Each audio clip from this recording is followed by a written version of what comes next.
Hello and welcome to 360 Sports on Trust TV. I am Emmanuel Fashimi. It's actually a lovely Monday in the city of Abuja, and over the weekend, the qualifiers for the 2026 FIFA World Cup is still ongoing. There were fixtures, there were games in Africa, and then in Europe, the Euro 2024 qualifiers also it's ongoing.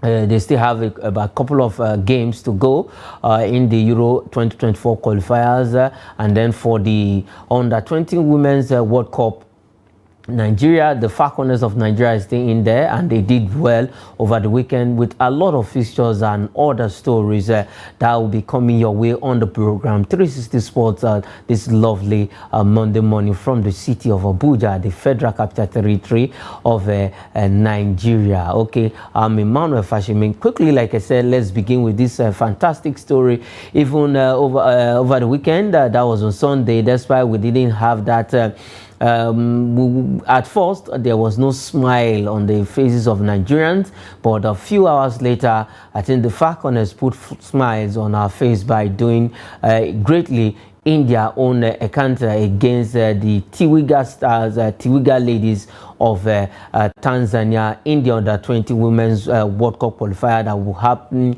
in Colombia come next year. That qualifier, that competition will be taking place in Colombia in 2024. The mid next year, that is when that competition will kick off. And for the Falconets, they did well against Tiwiga Ladies of Tanzania. The first leg ended on a 1-1 draw in Dar es Salaam, and then the reverse fixture that happened here in Nigeria, MKO Abiola National Stadium, precisely.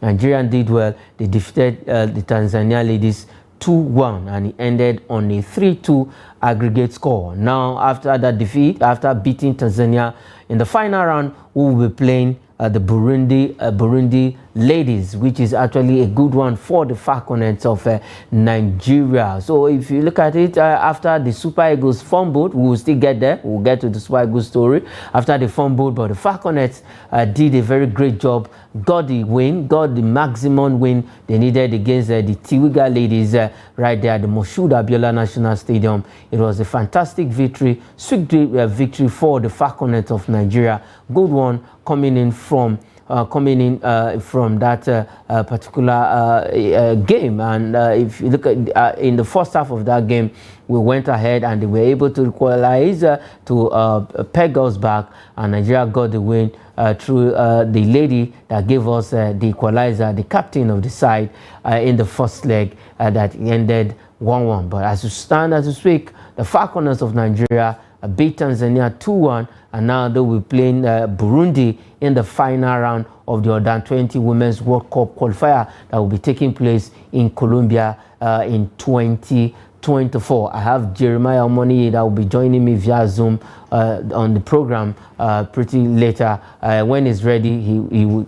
Okay, Jeremiah, welcome to 360 Sports on Trust TV. Now, the Falconets got the better of the Tanzania Ladies. What's your take about that? Thank you very much, Fashimi, for having me around this morning. I'm so excited. Good morning to everyone watching this program. It's a good one. Now that even the fact that national teams are not really putting a lot of smiles on faces. You see what the Super Eagles actually put up, and for the Falconets, I think it's a good way to start with.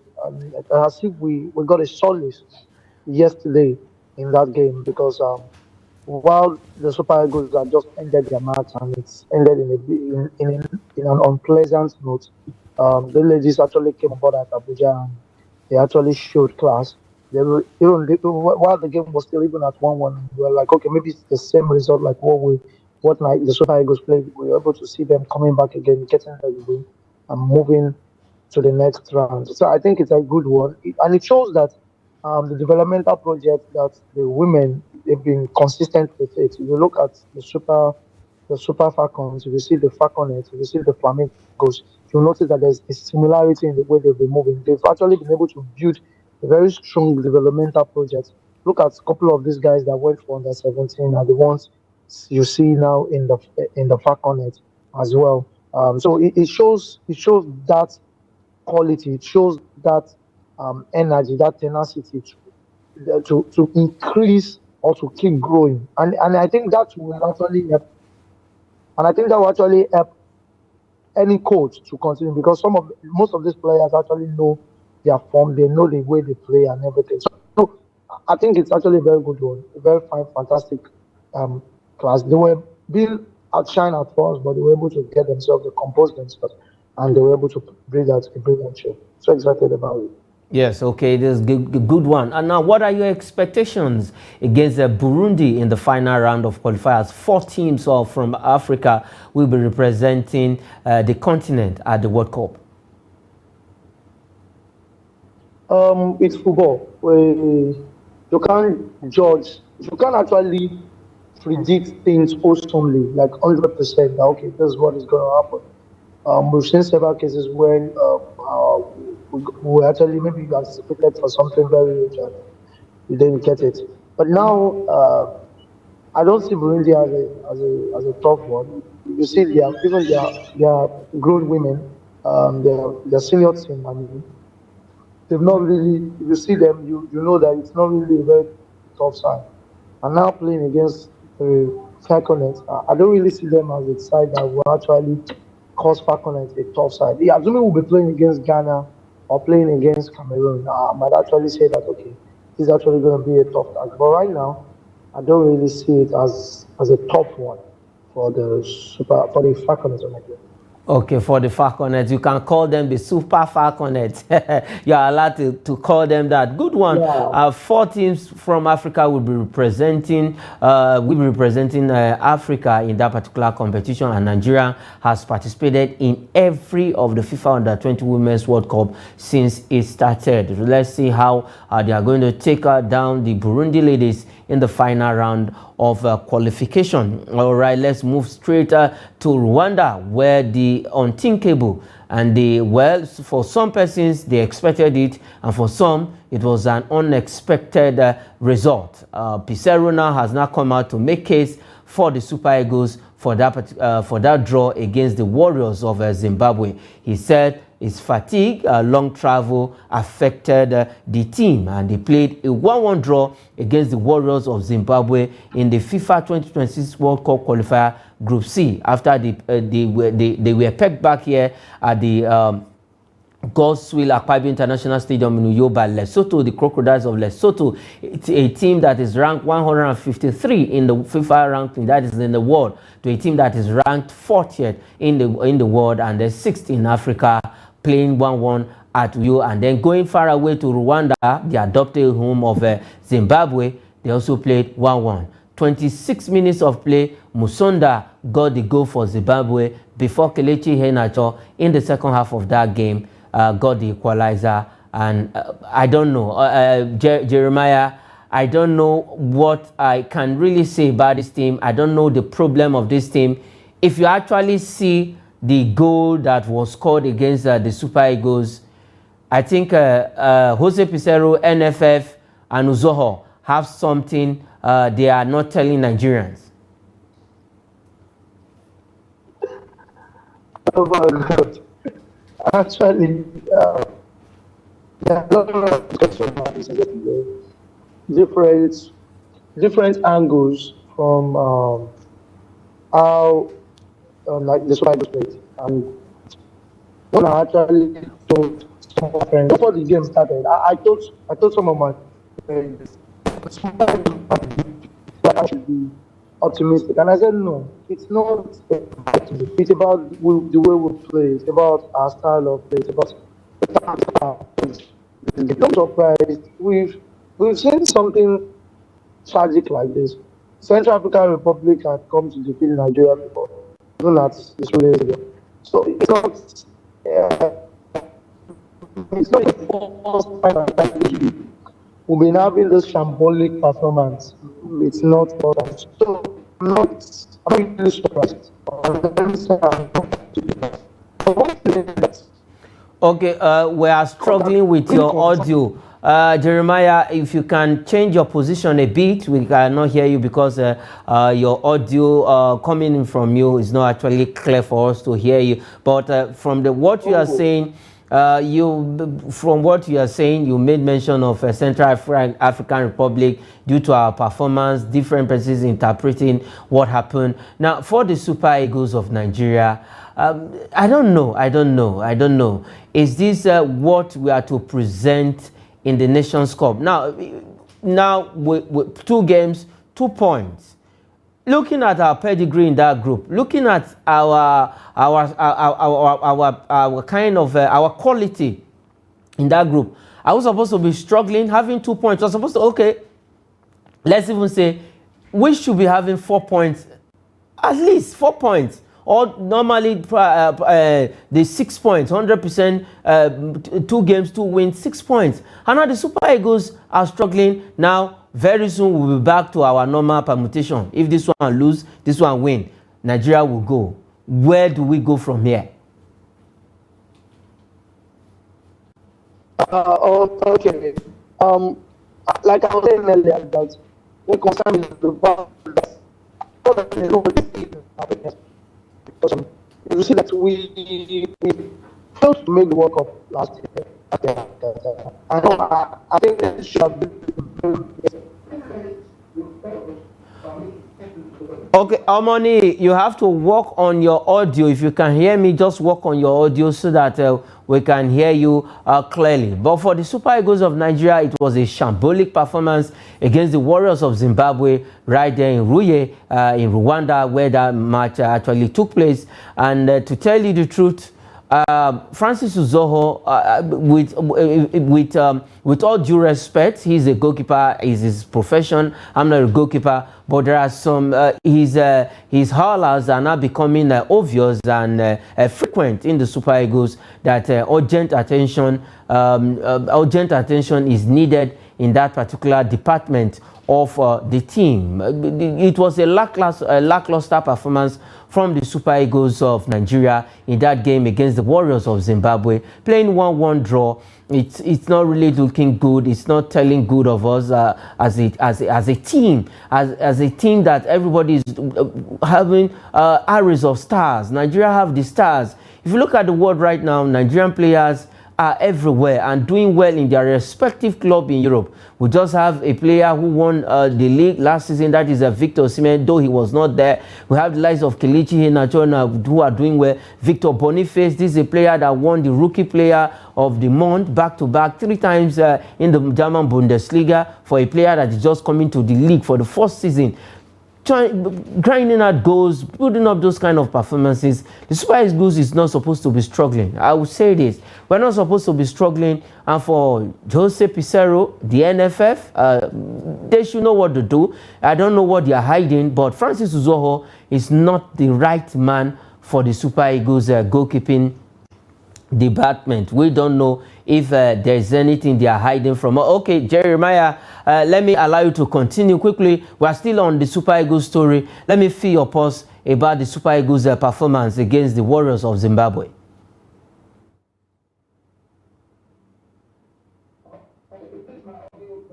Okay, I want to know if it's fine. Okay, can you hear me now? Yes, I can hear you. Okay, I said you should continue because we are still on the Super Eagles story, their performance against the Warriors of Zimbabwe. Okay.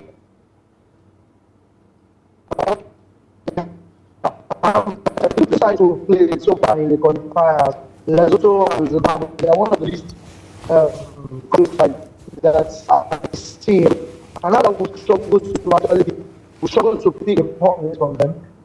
It's actually Okay, Jeremiah, you have to really work on that audio so that you can join us before we wrap up on the show. Just work on your audio and we'll come back to it. All right, with the Super Eagles performance, well, let's see where it takes us. Let's look at the group, how they are standing after playing 1-1 draw with the Warriors of Zimbabwe. We just have only the Group C. Let's look at the teams that we have: South Africa, Nigeria, Zimbabwe, Lesotho, Rwanda, and Benin Republic occupying the bottom of that Group C table with 0 points. But for South Africa, they've just played 1 game with 1 goal difference and 3 points. For Nigeria, 2 games, 0 goal difference, 2 points. For Zimbabwe, the same thing, 2 games, 0 goal difference and 2 points. Lesotho have just played 1 game with 1 point. Rwanda 1 game with 1 point. And Benin Republic have 0 point and occupying the bottom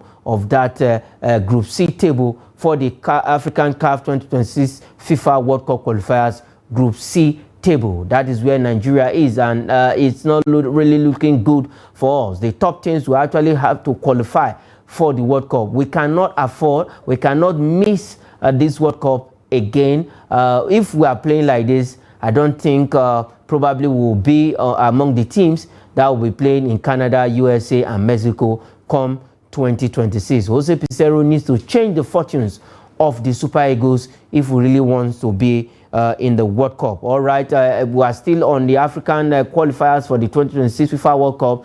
Now the qualifiers continues today, Monday. Let's say some matches that will be coming up this afternoon, and some will be played tonight, and some very pretty soon will be coming up. We have Djibouti against Guinea-Bissau. We have Liberia taking on Equatorial Guinea. We have Seychelles against Kenya. The Gambia and Cote d'Ivoire, Mali will battle Central African Republic, like you heard Omani making reference to Central African Republic. Then we have Chad against Madagascar. These are some of the continuation of the games that we have played yesterday. We have the result for the games yesterday played on Sunday, the games that were played on Sunday in the African qualifiers. We have the result. Let's look at results of games that went down. Already you know that Nigeria played a 1-1 draw with the Warriors of Zimbabwe. Let's look at other African countries. Let's look at how what they played. Let's see the result, so that we know where how other African teams fare. Sierra Leone against Egypt, it was 2-0 in favor of Egypt. They went far away to Sierra Leone to beat Sierra Leone in Freetown. Sudan pipped DR Congo 1-0. Zimbabwe and Nigeria, like you know already, played 1-1. Burundi and Gabon played 2-1, and Mozambique lost to Algeria. The Black Mambas of Mozambique lost to Algeria 2-0 also. These are country out of 2 games now. Egypt have won 2 games with 6 points with 8 goals to their name, and Algeria the same thing, 2 games, 2 wins, and having 6 points. So Nigeria need to actually sit up if they want to play in the FIFA World Cup 2026. So that's the result of some games that went down in the African qualifiers for the 2026 World Cup that will happen in Mexico, Canada, and the USA in 2026. So we want to be there. We were not at the last World Cup that was played in Qatar. Now we want to be there. The players also know the importance of playing in the World Cup. It is the biggest football competition in the world. You cannot take anything away from that. When it is the World Cup, every player wants to play in the World Cup, because all of the continents are gathered just to chase one thing, that is the trophy at the end of a round of matches. You know, 32 games. That is what they play in the World Cup. You have first round, second round, the quarterfinal, the semi-final, and then the final. You have to take on big teams. If you really want to win the World Cup, you need to prepare very, very well. Someday, we are still hoping and waiting for an African country to win the World Cup. Maybe in 2026, it will be the turn of African country to lift that giant golden trophy. Okay, let's leave that story. Let's leave the African qualifiers for the World Cup. We've seen the result. We've seen games that will be coming up this afternoon, and some of them will be played tonight. We've seen that. We've seen Nigerian result. We've seen how they fare. We've seen their group. Where they are standing in Group C of the FIFA World Cup 2026 qualifiers. Nigeria has just 2 points. Same with Zimbabwe having 2 points. But right now, South Africa is topping that Group C table with 3 points after playing 1 game and winning that particular game. They defeated Benin Republic 2-1. It ended in favor of the Banyana of South Africa. Okay, let's leave that story. And let's look at the Nigerian Premier League. Let's come back home properly and stay with the Nigerian Premier League. This team, fantastic team, Doma United, after they beat Plateau United, they waited, they were at the top of the table, and eventually other results that came on Sunday now favored them to remain at the top of the table. Lobby Stars lost, keep Doma United top of the table. They defeated Plateau United 1-0 on Saturday, courtesy of Andrew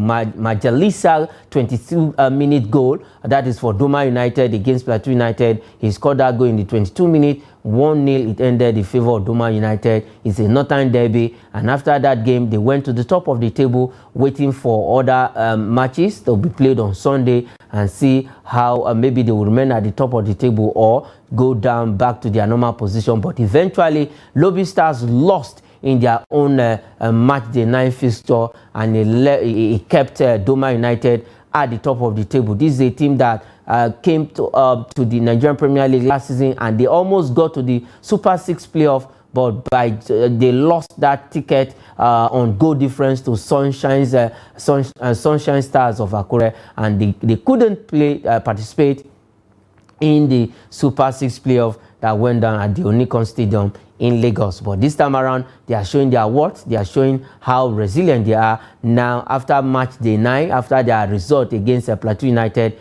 they stay at the top of the table, courtesy of Lobby Stars losing their own match day 9 fixture. Now let's look at the result of match day 9 in the Nigerian Premier League. We have games that went down in match day 9. Let's look at it. Now Sporting Lagos against Heartland FC of Owerri. It ended 1-1. Enyiba, struggling Enyiba. Now, let me not say they are back to winning ways. Beat Lobby Stars 1-0. Doma United, like you heard from the onset, beat Plateau United 1-0 also. Aqua United and Remo Stars, that was the game that was shown live on our screen because the Nigerian Premier League is back on TV. They defeated Remo Stars 3-2. Quite an interesting game. Fatai Osho showing his own pedigree over Remo Stars. Shooting Stars of Ibadan pipped Kano Pillars 1-0 also. Bentel Insurance and Kwara United. Bentel Insurance had to come back twice from behind to level things, and it ended 2-2 at the Samuel Ogbomidia Stadium in Benin City. Gombe United also beat Niger Tornadoes 1-0. Rivers United struggled to beat Abia Warriors 2-1, and Bayelsa United and Sunshine Stars played a 1-1 draw. Enugu Rangers, surprisingly, they dominated the game. Ball possession was in favor of them. They dominated every department of the game, but for Katsina United, they were so tight at the back, strong. They resisted all the attacks thrown at them by Enugu Rangers, and it ended on a goalless note affair. And because of that result, it actually pushed Rangers International away from the top 3 of the Nigerian Premier League standings. Okay, let's look at the Nigerian Premier League table. That's why there are no games, games in Europe. Let's look at the table. Doma United, like you heard, is now on the top of the table, staying at the #1 position with 17 points after 9 games, having 5 goal difference. Lobby Stars is on the second. They lost their game. If they have won, if they have beaten Enyiba International of Aba, they would have been on 20 points and remaining at the top, going back to the top of the table. But they lost that game, and now Doma United has overtook them, courtesy of a goal difference, just one between them, 5-4. Then Shooting Stars is on the 3rd position with 17 points also. Remo Stars have 15 points, occupying the 4th position. Enugu Rangers is on the 5th position, the same points with Remo Stars, but goal difference separating them 1-1-6-5. That's the goal difference between Remo Stars and Enugu Rangers, having 15 points. Bendel Insurance is on the 6th position after 8 games. They've played lesser game than other teams. They have 13 points. Plateau United is on the 7th position with 13 points. Sporting Lagos is on the 8th position with 12 points. Rivers United FC is on the 9th position with 12 points. And Katsina United is on the 10th position with 12 points and 0 goal difference. Let's look at the second side of this table. Let's have the flip side of the table. We have Abia Warriors on the 11th position with 12 points. Kano Pillars is on the 12th position with 12 points. We have Gombe United on the 13th position with -6 goal difference, having 12 points. And Sunshine Stars of Akure is on the 14th position with -1 goal difference, having 10 points. Kwara United is on the 15th position with -1 goal difference and 10 points. Enyimba is on the 16th position with 7 games, having 10 points. They play lesser game than other teams too. Bayelsa United is on the 18th position with 8 points. Niger Tornadoes on the 19th position with 8 points. And Heartland FC of Owerri is on the 20th position with 6 points. Thank God they've added 2 points to their points, because before match day 9, they were having 5 points, but match day 6, match day 7, they have 6 points. All right, quickly before we go on the show, let's look at the match day 1 result of the Nigerian National League, that is the NNL. We have games. It's just match day 1. The league kicked off over the weekend. Smart City and 1472 FC 2-2. Dakada FC 1-0 against Thomas SC. Rovers FC beat Coal City 1-0. Vendrezas FC of Uyo trashed Abia Comets 3-1, their neighbors. Ekiti United and Mandiba FC played 1-1. Beyond Limits and Trade Safe FC 1-0 in favor of Beyond Limits. Solution FC beat International Lagos 2-1. Ijebu United beat FC1 Rocket 2-1. Crown beat Ikorodu City 1-0. And Giant Brillers beat Zamfara United 1-0 in that particular match day 1 of the Nigerian National League that kicked off over the weekend. All right, that is where we'll leave it on 360 Sports from Trust TV. We beg your pardon that Omani could not continue with us because of his audio quality. We might still have him in the evening show. And that is it on 360 Sports. I am Emmanuel Fashimi.